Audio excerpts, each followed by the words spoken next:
ఇది రాసి 400 సంవత్సరాలు అప్పుడే కర్ణాటక రాజ్యం అని రాశారు. అమ్మని చిన్న ఉన్నప్పుడు ఒకసారి చూసిన తర్వాత ఒకసారి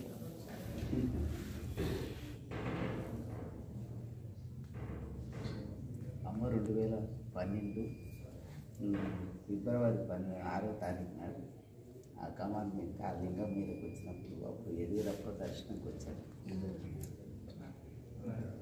ఎదుగురప్ప వస్తే అప్పుడు ఏమన్నారంటే అమ్మ బీజేపీ వస్తుంది ఢిల్లీలో, బీజేపీ వస్తుంది అప్పుడు కాంగ్రెస్ గవర్నమెంట్, ఢిల్లీలో బీజేపీ వస్తుంది, నువ్వు కూడా అక్కడికే పోతావు ఎదుగురప్ప, ఇప్పుడు ఏమైనా సీఎం ఇప్పుడు కావాలని చెప్పినారు.